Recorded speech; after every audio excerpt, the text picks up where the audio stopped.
Welcome all. Today I am going to discuss second chapter from retail management as I recommended in my first chapter video. You can refer Swapna Pradhan book published by Tata McGraw Hill. इस chapter में काफ़ी data and new points हैं जो मैंने update कर दिए हैं। ये आपको बुक से नहीं मिलेंगे। मेरी वीडियो थोड़ी लेंथी ज़रूर होती है, बट इसके लिए आप एक काम कर सकते हो, इसको अपनी कैपेसिटी के अकॉर्डिंग सुन सकते हो पार्ट्स में। अच्छे कंटेंट लवर को वीडियो कभी भी लेंथी नहीं लगती और इस टॉपिक को क्लियर करना है तो टाइम देना ही पड़ेगा, और वो भी वैल्यूएबल टाइम सीरियस होकर। You can subscribe and recommend my channel for my motivation. You can give me a like on this video. So let's start with our second chapter of retail management, that is retail in India. Today I will cover the various content as you can see here.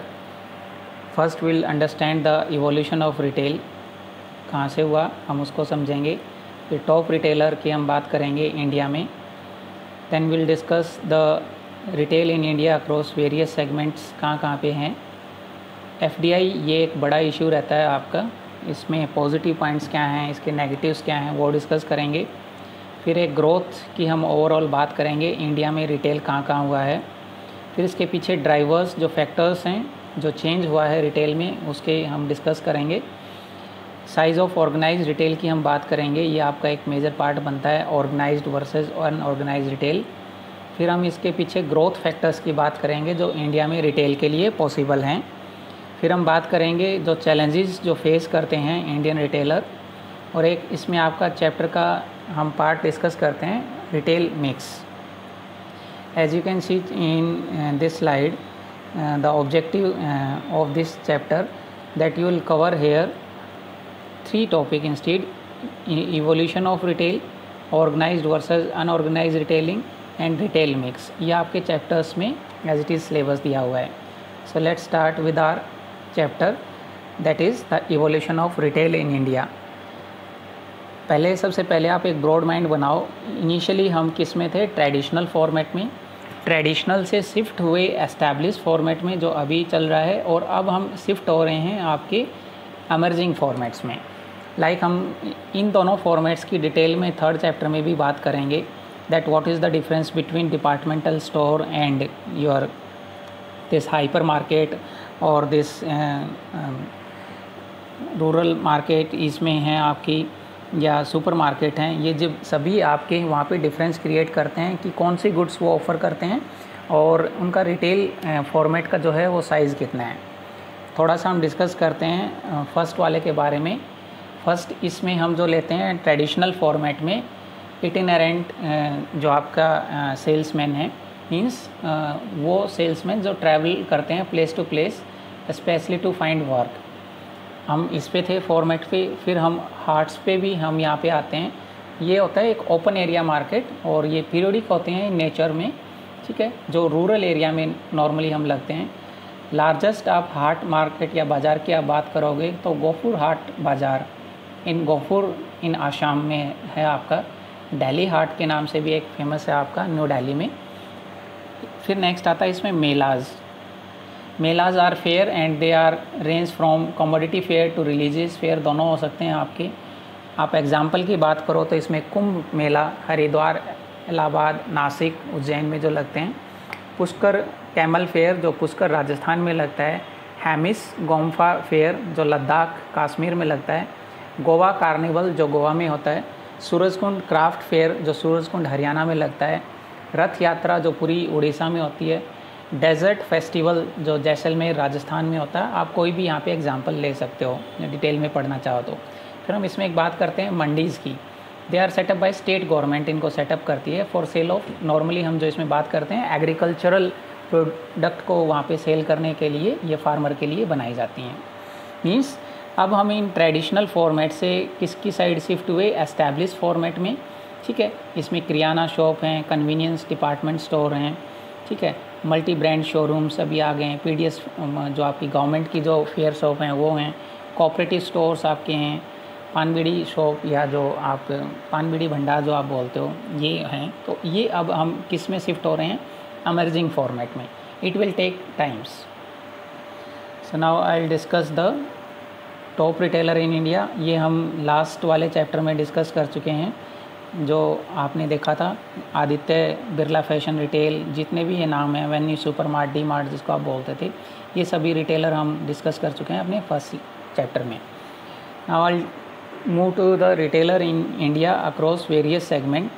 As you can see, ये मैंने जैसे कि last slide में कहा, departmental store, hyper market, convenience store, specialist store, सब में difference होता है वो कौन से गुड्स को ऑफ़र करते हैं और उनका जो ऑफ़र साइज़ है रिटेल का वो क्या है, वो उसमें मैटर करता है। वो हम थर्ड चैप्टर में बात करेंगे।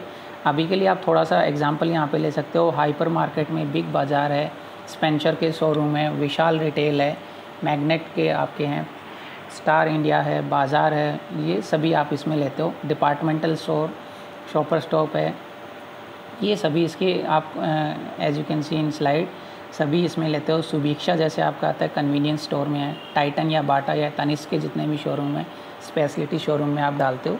ये आपके रिटेलर हैं जो आपके वेरियस सेगमेंट में डील करते हैं इंडिया में। I will discuss some factor that in growth में जो रिस्पॉन्सिबल हैं रिटेल मार्केट के इंडिया में पर्टिकुलर आप बात करो तो इसके पीछे जो आपका ग्रोथ हुई है इसमें सबसे इम्पोर्टेंट रोल प्ले करता है macro economic factors. Means demographics या जो आपका इंटरनेट पेनिट्रेशन हुआ है, डेमोग्राफिक चेंज हुए हैं, इंटरनेट पेनिट्रेशन हुआ है इंडिया में, उसकी वजह से आपके मार्केट में काफ़ी चेंजेस आए हैं। हम बात करें इंडिया की मार्केट की तो ये थर्ड लार्जेस्ट है एशिया में एंड फोर्थ लार्जेस्ट आप है आपकी ग्लोबली हम बात करते हैं after US, China and Japan. तो ये एक मेजर चेंज किसकी वजह से हुआ है, मैक्रो इकोनॉमिक फैक्टर्स की वजह से। और इंडियन मार्केट सभी फॉरेन प्लेयर के लिए एक काफ़ी ल्यूक्रेटिव मार्केट है, इम्पोर्टेंट मार्केट है, क्योंकि वो यहाँ पे एक ह्यूज इन्वेस्टमेंट अपॉर्चुनिटी देखते हैं। लाइक वॉलमार्ट यहाँ पे एंट्री करना चाह रहा है with huge investment. Retail industry reached about $950 billion in 2018 में, लगभग इतना था। जो आपकी ग्रोथ इसमें कितनी हो रही है, अराउंड 13% मीन्स। और इसको हम कह रहे हैं कि बाय एंड ऑफ 2020 ये रीच करेगी 1.1 trillion $। So Indian market is considered to be the second largest in world in terms of growth potential के मामले में इंडियन मार्केट सेकेंड लार्जेस्ट है। या आप कुछ डेटा कुछ कहीं पे भी एग्ज़ाम में कोट कर सकते हो जहाँ भी आपको सूटेबल लगे। रेवेन्यू के टाइप में आप बात करो then it's around 10 to 12,000 crore की आपकी फाइनेंशियल ईयर 20 में हम बात करते हैं। जो ब्रिक्स एंड मोटार जो स्टोर हमने लास्ट में भी बात की थी उन रिटेलर की ये रेवेन्यू है। सो ये कुछ पॉइंट्स थे आपकी growth of Indian retail market में। Now next move to the part FDI का जो हम बात करते हैं, इसमें थोड़ा सा आप एक फुल फ्लैश डिस्कशन भी हम इस पे कर सकते हैं। कुछ पॉइंट मैं यहाँ पे कोट करता हूँ। वैसे जब भी आप एफडीआई इन रिटेल की बात करते हो तो ये बहुत सेंसिटिव इशू है, ठीक है। इसके फेवर में कुछ डिबेट भी होती हैं कि एफडीआई अलाउ करनी चाहिए रिटेल में या नहीं करनी चाहिए। It have some positive results also, like आपकी इससे एफिशिएंसी हो जाएगी और इम्प्रूवमेंट होगी लिविंग स्टैंडर्ड में, ठीक है। और कंज्यूमर्स हमेशा इससे बेनिफिटेड होगा क्योंकि उनको सस्ते प्रोडक्ट मिलेंगे विद गुड क्वालिटी। तो इसकी वजह से क्या होंगे, आपके प्राइस रिडक्शन होंगे। एफडीआई इन रिटेल आप अलाउ करते हो तो उनका जो सिलेक्शन है वो आपका बढ़ जाएगा। और आपको एक एडवांटेज यहाँ पे और मिलेगा, technical know how of foreign player वहाँ पे आपको साथ लेके आएंगे जिनका आप वहाँ पे एडवांटेज ले सकते हो। और इसका अल्टीमेटली किस पे इफेक्ट आएगा, आउटपुट आपका इंक्रीज़ होगा और डेमोग्राफिक कंजम्पशन इंक्रीज़ होगा और अल्टीमेटली ये किस पे इम्पैक्ट डालेगा, स्टैंडर्ड ऑफ लिविंग पे।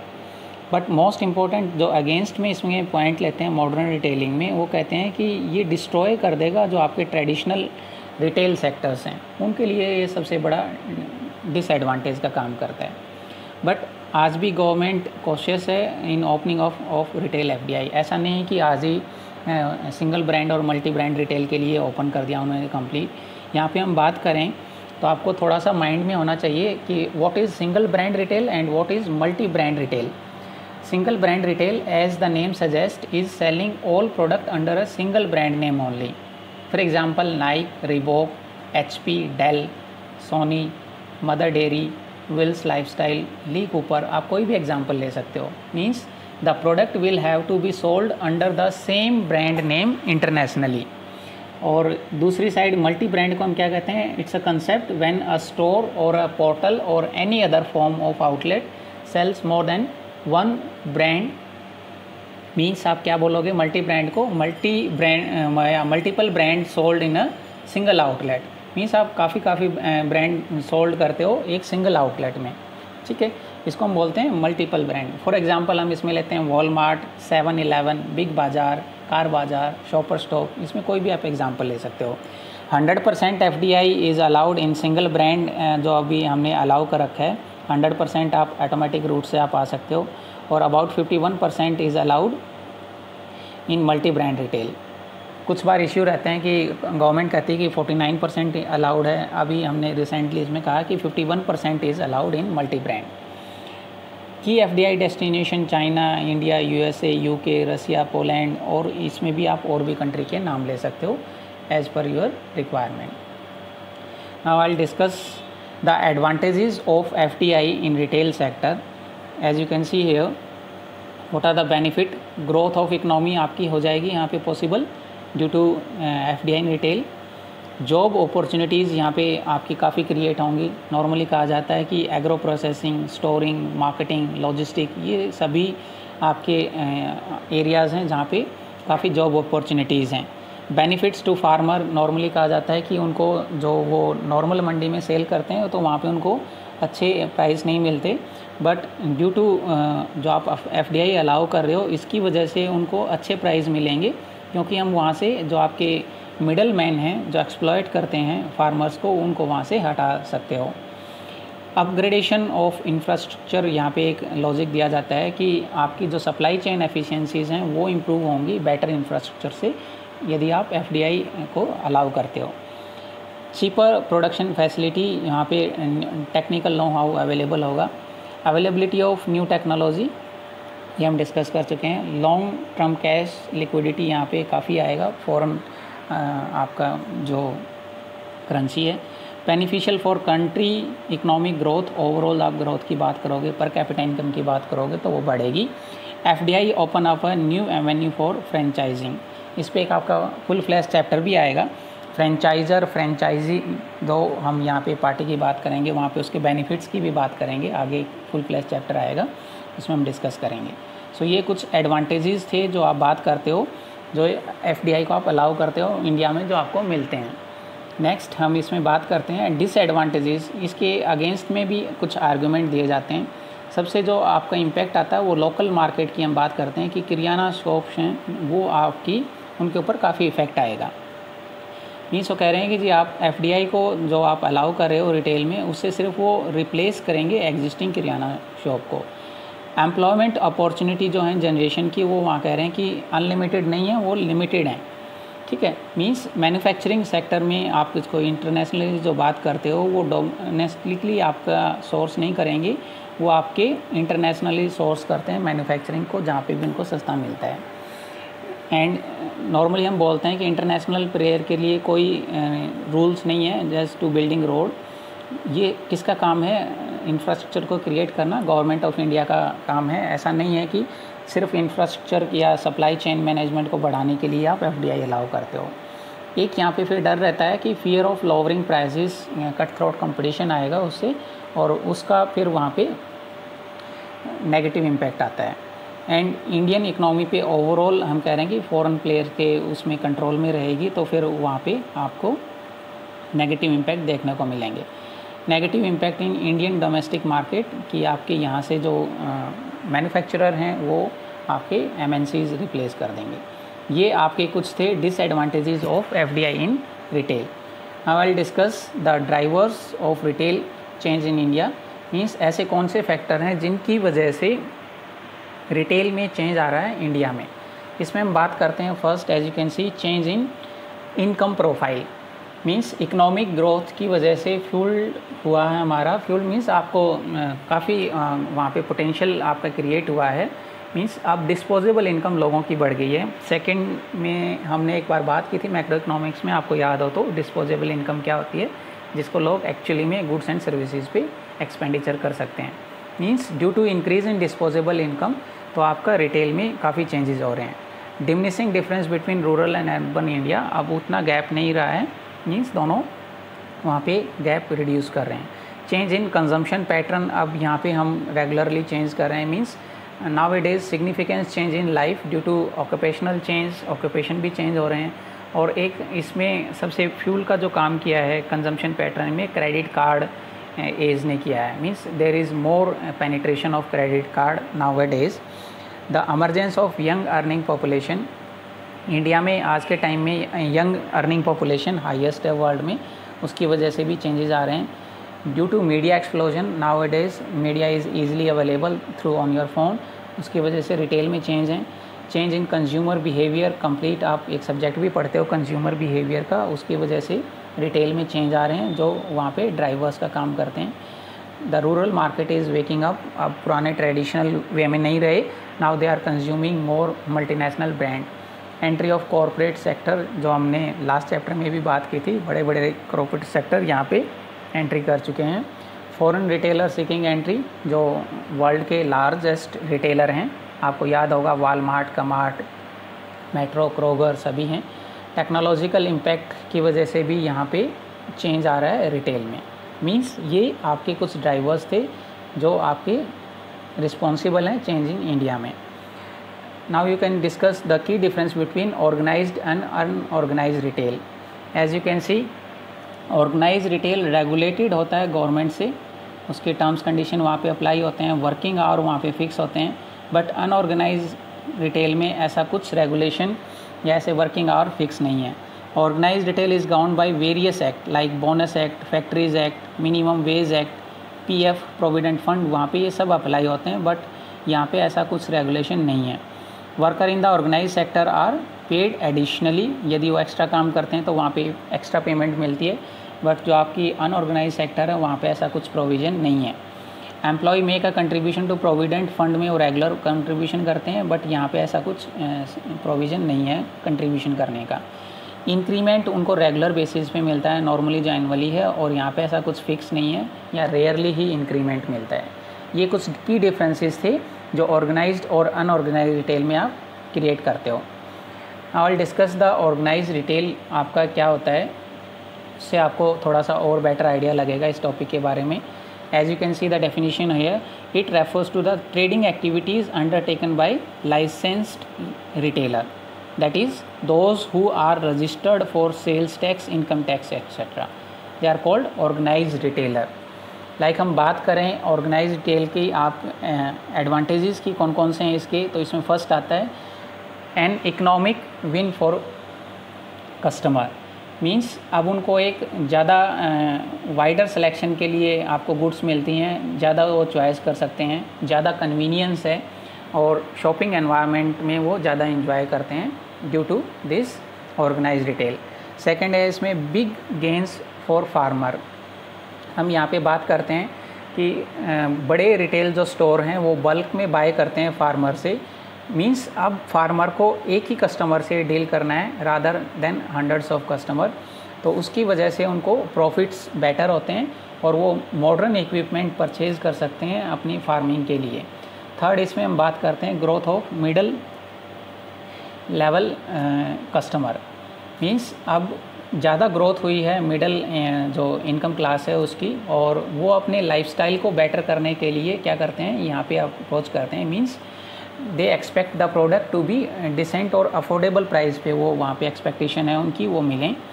नेक्स्ट है economies of scale for organised retailer, means जो ऑर्गेनाइज्ड रिटेल प्लेयर हैं जो भी आपके, वो प्रेफर करते हैं प्रोडक्ट्स को बल्क में बाई करना एट डिस्काउंट प्राइस में, एंड उसकी वजह से क्या होगा, उनको इकोनॉमीज़ ऑफ स्केल अचीव होंगी, and due to those economies of scale they can pass the discount to the customer also, means उसका वो कुछ पोर्शन वहाँ पे पास कर देते हैं। तभी आपने देखा होगा जितने भी ऑर्गेनाइज रिटेल शॉप हैं वहाँ पे काफ़ी प्रोडक्ट्स नॉर्मल जो मार्केट आप किराना शॉप पे लेते हो उससे सस्ते मिलते हैं, वो इकोनॉमीज़ ऑफ स्केल की वजह से होता है।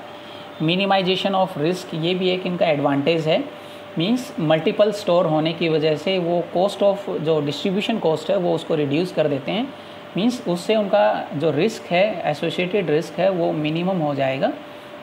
नेक्स्ट हम इसमें बात करते हैं employment opportunities, means now it is people are preferring to work for organise retail outlet, और उसकी वजह से अभी आने वाले सालों में भी काफ़ी एम्प्लॉयमेंट अपॉर्चुनिटी जनरेट होंगी in India also. I will discuss the disadvantages of organise retail. इसमें हम फर्स्ट बात करते हैं मोनोपोलिस्टिक अप्रोच। इसमें हम नॉर्मली बात करते हैं दैट कभी आपके जो रिटेलर हैं वो मोनोपोली ना क्रिएट कर ले मार्केट पे, तो वो कस्टमर के ऊपर अल्टीमेटली फिर नेगेटिव इम्पैक्ट डालता है। And due to this monopoly sometime they are compelled to buy the product at higher price, means वो कंपटीशन को अफेक्ट करते हैं। सेकेंड है लोअर प्राइसेस में बी अ मिथ। कई बार सोचते हैं ना कि हमें वहाँ पे ऑर्गेनाइज रिटेल में हमेशा ही सस्ता सामान मिलेगा, बट उसकी कोई श्योरिटी नहीं है। डिस्काउंट की रिटेलर पास करेगा ही करेगा जो उसको बल्क बाइंग की वजह से मिला था। थर्ड हम यहाँ पे बात करते हैं क्वालिटी कंप्रोमाइज़। कई बार क्या होता है कि जो आपके जो कंपनी क्वालिटी पॉलिसी लेके चलती है वो उसको फॉलो अप नहीं करते, मींस उनको एक जो ऑर्गेनाइज रिटेलर है उसको काफ़ी स्टोरेज करनी पड़ती है प्रोडक्ट्स की, तो उस कई बार उनमें बड़ी प्रॉब्लम आ जाती हैं, तो उसकी वजह से क्वालिटी में भी कंप्रोमाइज़ करना पड़ता है। नेक्स्ट है इसमें store maintenance and stock losses भी वहाँ पे काफ़ी रहते हैं, मींस ह्यूज स्टॉक को मेंटेन करना कॉस्टली है और वहाँ पे उनको स्टोरिंग के लिए काफ़ी वेयर हाउस चार्जेस भी देने पड़ते हैं। तो ये आपके कुछ थे, हमने बात की डिसएडवांटेजेस ऑफ ऑर्गेनाइज रिटेल की। I will discuss the size of organise retail market. जो आप पर्टिकुलर बात करो तो यहाँ पे भी हम कुछ डाटा लेते हैं कि ऑर्गेनाइज रिटेल जो फॉर्मेट्स हैं वो अभी इसमें डीमोनेटाइजेशन और जीएसटी की वजह से काफ़ी ग्रोथ हुई है। It is projected that bye 2021 traditional जो रिटेल है वो आपका वहाँ पे 75% कंट्रीब्यूशन करेगा पूरे उसमें हम बात करें तो, और आपका 18% आपका ऑर्गेनाइज रिटेल हो जाएगा आपका। और ई कॉमर्स जो आपका इलेक्ट्रॉनिक कॉमर्स के थ्रू जो रिटेलिंग करते हो उसका कंट्रीब्यूशन रहेगा 7%। मींस अभी जो हम 85% की जो हम बात करते हैं अनऑर्गेनाइज रिटेल वो 2021 तक 75%, 18% आपका हो जाएगा ऑर्गेनाइज रिटेल का कंट्रीब्यूशन और 7% हो जाएगा आपका ई कॉमर्स वाले पोर्शन का। ऑर्गेनाइज रिटेल इंडिया में जो अभी रिसेंटली स्टार्टेड हुआ है और वो भी अभी मैक्सिमम आपको मेट्रोपॉलिटन सिटीज़ में देखने को मिलेगा जो मॉल कल्चर है। नेक्स्ट हम यहाँ पे बात करते हैं इंडिया के कंट्रीब्यूशन में जीडीपी का, तो रिटेल का 10% कंट्रीब्यूशन है और एम्प्लॉयमेंट के सेंस में बात करो तो ये 9% कंट्रीब्यूशन करता है। ये आपका मिडिल क्लास जो इनकम है और निश मार्केट है इसकी वजह से यहाँ पे रैपिडली ग्रोथ हो रही है जो ऑर्गेनाइज रिटेल की आप बात करो तो। अनऑर्गेनाइज रिटेल आप बात करें तो यहाँ पे हम बात करते हैं means what is the definition of unorganized retail? It is the conventional format of low cost retailing. It includes the local kirana shop and restaurant, journal and provisional store, single owner managed medical store आप ले सकते हो, local Dhobi and even the hand cart and vendors जो आपके गली गली में घूमते हैं, ये सभी आपके अनऑर्गेनाइज रिटेल के पार्ट हैं। हम यहाँ पे बात करें अनऑर्गेनाइज रिटेल की तो ये कोर है आपका ट्रेड का और कॉमर्स का हमारी कंट्री में, मीन्स मैक्सिमम कंट्रीब्यूशन यही करता है। हम इसमें बात करते हैं that there are several stories जो अभी रिसेंटली चेंज हुआ है इस अनऑर्गेनाइज रिटेल स्टोर में, जो आपकी बियॉन्ड एक्सपेक्टेशन उन्होंने वहाँ पे कस्टमर को सर्व किया है। लाइक इसमें एक एग्जांपल लेते हैं फार्मेसी शॉप का, जो आपकी मेडिसिन को 20 मिनट्स में आपकी डोर स्टेप पे से कस्टमर को डिलीवर करती है। मीन्स अनऑर्गेनाइज जो रिटेलर्स हैं वो वहाँ पे काफ़ी मैनेज करके चलते हैं अपनी इन्वेंट्री को, उनके पास काफ़ी एक्सपीरियंस रहता है गुड्स को और कस्टमर को हैंडल करने का, और वो सर्विसेज भी प्रॉम्प्ट देते हैं अपने कस्टमर को so that they will optimise the resources. Money को भी वो मैनेज करते हैं, लोगों को भी मैनेज करते हैं at the best possible way. Now I will discuss the characteristics of unorganise retail market. जो ये सिंपल हैं सभी, आप देख सकते हो ट्रेडिशनल फॉर्मेट है लो कॉस्ट रिटेलिंग में। ये स्मॉल किराना शॉप्स हैं जो जनरेट करते हैं सेल्फ एम्प्लॉयमेंट को, वहाँ पे आप बार्गेनिंग कर सकते हो। जनरली जो आपके हैं ये फैमिली रन बिजनेसेस होते हैं, ठीक है, and they purchase from kirana store on credit पे भी आप वहाँ पे उधार में भी आप लेते हो, और कन्वीनियंस स्टोर हैं वो कस्टमर के लिए, मीन्स वो ईज़िली उनको अप्रोच कर सकते हैं। Now I discuss the disadvantages of unorganised retail. Unemployment की हम जो बात करें या एम्प्लॉयमेंट की जो एफडीआई में इशू थे, मींस यहाँ पे एक बड़ा प्रॉब्लम क्या रहती है, एम्प्लॉयमेंट यहाँ पे कोई सिक्योर नहीं है, पता नहीं कौन कब किसको वहाँ पे निकाल देता है शॉप से। Generally job in such type of sector are low paid, वहाँ पे बहुत ज़्यादा अच्छी सैलरी नहीं मिलती। And employees do not make provision for overtime payments, वो कभी भी नहीं देते, या पेड लीव वो नहीं होते, चाहे वो संडे को काम कराएं तो भी उनको नहीं मिलती, या हॉलीडे में एक्स्ट्रा काम कराएं। बट ऑर्गेनाइज रिटेल में ऐसा कुछ नहीं होता, उनको एक्स्ट्रा सैलरी बोनस भी मिलता है। आई will discuss the growth factor in India. जो रिटेल सेक्टर है उसमें कौन कौन से ग्रोथ फैक्टर्स हैं जो वहाँ पे अभी काम कर रहे हैं, ये भी आपने कई बार लेते हो। Due to Indian economy is booming, ये आपका ग्रोथ फ्यूल का काम करता है। पर कैपिटा इनकम अभी हमारी रिसेंटली बढ़ रही है डे बाई डे। अभी हम बात करें इन अ मंथ 2020 की, तो इट्स अराउंड 11,254। एंड जो हम बात करें इम्प्रूवमेंट जो इंफ्रास्ट्रक्चर में हुआ है, अवेलेबिलिटी ऑफ रिटेल स्पेस हैं, इनकी वजह से भी रिटेल में काफ़ी बूस्टअप हुआ है। एग्जिस्टिंग जो मिडिल क्लास है उसमें इंक्रीज़ होने की वजह से, उनकी परचेजिंग पावर इंक्रीज़ होने की वजह से भी वहाँ पे ग्रोथ हुई है। ग्लोबलाइजेशन का इम्पैक्ट आया है और आईटी फर्म के बढ़ने से भी वहाँ पे बूस्टअप मिला है। नेक्स्ट हम यहाँ पे बात करें शिफ्ट इन कंज्यूमर डिमांड, जो फॉरेन ब्रांड की अब हम करने लगे हैं, तो उसकी वजह से भी वहाँ पे बूस्टअप हुआ है। शेयर ऑफ यंग जो पॉपुलेशन है वर्ल्ड में अब हमारी हाईएस्ट है, जो 47% है बिलो 25 ईयर्स, तो उनकी वजह से भी यहाँ पे रिटेल सेक्टर बढ़ रहा है। Availability of quality real estate available है, मॉल मैनेजमेंट प्रैक्टिसेस काफ़ी अच्छी हो गई हैं, तो इसकी वजह से भी यहाँ पे रिटेल सेक्टर बहुत जल्दी इंक्रीज़ कर रहा है। फॉरेन कंपनीज़ यहाँ पे अट्रैक्ट हो रही हैं इंडिया में। एंड मॉल मानिया यहाँ पे एक कल्चर डेवलप हो गया कि मॉल मैक्सिमम यहाँ पे क्रिएट करो। And now these are the some challenges to retail development. Like हम बात करें लैक ऑफ इंडस्ट्री स्टेटस अभी भी है, मींस इसको उतनी रिकग्निशन नहीं मिली है एज ए इंडस्ट्री, और इसकी वजह से अवेलेबिलिटी ऑफ फाइनेंस और न्यू प्लेयर्स जो आते हैं वो उनकी ग्रोथ वहाँ पे काफ़ी इम्पैक्ट करती है। सेकेंड है यहाँ पे high cost of real estate, यहाँ पे अभी भी हाईएस्ट है, कुछ सिटी में तो ये वर्ल्ड में हाईएस्ट है। हाई स्टैम्प ड्यूटीज़, इंडिया में जो आपकी स्टैम्प ड्यूटी हैं जहाँ ट्रांसफ़र ऑफ प्रॉपर्टी करते हो वो हाईएस्ट हैं, इसकी वजह से भी यहाँ पे रिटेल में बहुत ज़्यादा चैलेंजेस फेस करने पड़ते हैं। Lack of adequate infrastructure and logistic, हमारे इंडिया में उतना अच्छा नहीं है जितना कि आप फॉरेन में देखते हो। लैक ऑफ टेक्नोलॉजी अडॉप्शन, यहाँ पे रिटेल में उतना नहीं हुआ है जितना कि फॉरेन में है। ट्रेंड मैन पावर शॉर्टेज, ये सबसे बड़ी प्रॉब्लम यहाँ पे रहती है। क्वालिफाइड जो स्किल्ड आपके लेबर चाहिए रिटेल इंडस्ट्री को, अभी वो उतने अवेलेबल नहीं है। और प्राइस वॉर बिटवीन रिटेलर्स, जो आपके ऑर्गेनाइज रिटेलर हैं उनके बीच में चलता रहता है। ये आपके कुछ चैलेंजेस हैं रिटेल डेवलपमेंट में। Now in last part I will discuss some points of retail mix. Retail mix as you can see on slide is, as you can see, 1 minute.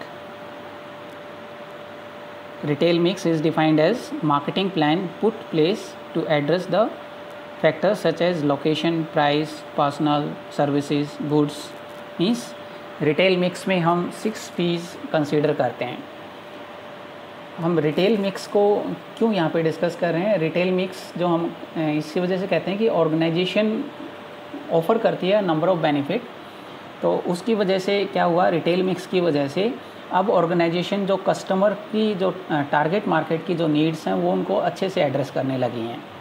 And the retailer is forces to make customer top in mind. जब भी वो कोई भी अपनी strategy decision formulation करता है तो वो उसको कस्टमर को वो टॉप में माइंड में चलता है, मींस कंपटीशन को वो जल्दी रिस्पॉन्ड करते हैं। तो मींस इनकी वजह से रिटेल में काफ़ी चेंजेस हुए हैं। One important thing to keep in mind that is any competitive advantage you have to in your strategy should help to your retail mix. In addition, retail mix हम यहाँ पे क्या करते हैं, always target market को mind में लेके चलता है, ठीक है। Now I'll discuss the last part। यहाँ पे जो हमने 6 कंसेप्ट की बात की रिटेल मिक्स में, as you can see here 6। First में हम बात करेंगे प्राइस की। Means what is pricing strategy आपकी क्या होनी चाहिए, मार्कअप स्ट्रेटजी क्या होनी चाहिए, प्रॉफिट परसेंटेज उसमें कितना रखोगे, मार्कअप हम आगे भी डिटेल में बात करेंगे। जो आपकी ओवरऑल रिटेल प्राइस को डिस्कस करता है। ये सभी इसका पार्ट बनते हैं। सेकंड है प्रमोशन, मीन्स कौन से प्रमोशनल टूल आप इन्फ्लुएंस करते हो कस्टमर को परचेज डिसीजन में, या आपकी इंटेंशन क्या है उनको परचेज़ कराने में। लाइक हम एग्जांपल इंक्लूड करते हैं ऑनलाइन प्रमोशन, प्रिंट एडवर्टाइजिंग या टेलीविज़न एडवर्टाइजिंग। थर्ड हम बात करते हैं प्लेस की, मीन्स आपने अपने वर्किंग आवर हैं जो ऑपरेशन के, उस स्टोर के कितने रखने हैं, कितने एम्प्लॉयज़ आपको रखने हैं और उनको कब कब बुलाना है। मीन्स आपको सब कुछ आपको उस एरिया पे डिपेंडेंट करेगा जहाँ पे आप अपना रिटेल स्टोर चलाते हो। इस पे भी एक फुल फ्लैश चैप्टर आपका आएगा सिलेबस में। प्रोडक्ट के रिगार्डिंग हम बात करते हैं, that what type of product you intended to carry, what is the depth breadth, हम दोनों की बात करते हैं, कौन सा प्रोडक्ट है, इन्वेंट्री लेवल कितना रखना है। मीन्स कस्टमर को इंश्योर कराना है कि आपके पास एडिक्वेट इन्वेंट्री हो। नेक्स्ट हम बात करते हैं प्रेजेंटेशन की, means will you have a free standing location, will you be located in a mall. Means आप बात करोगे कि आपने अपनी जो लोकेशन है वो कहाँ पे रखनी है। नेक्स्ट हम इसमें बात करते हैं पर्सनल की स्टोर इमेज, जो हम यहाँ पे जाते हैं, means what type of layout of your store. इसके ऊपर भी एक फुल फ्लैश चैप्टर आएगा कि कौन कौन से लेआउट हैं स्टोर के और कौन से ग्राफिक्स आपको फॉलो करने चाहिए। ये सभी आपके रिटेल मिक्स के पार्ट हैं। Thank you for listening me carefully. I hope you understand this chapter. Feel free to ask any question regarding this chapter in my comment box. I will try to give answer as soon as possible. Thank you so much.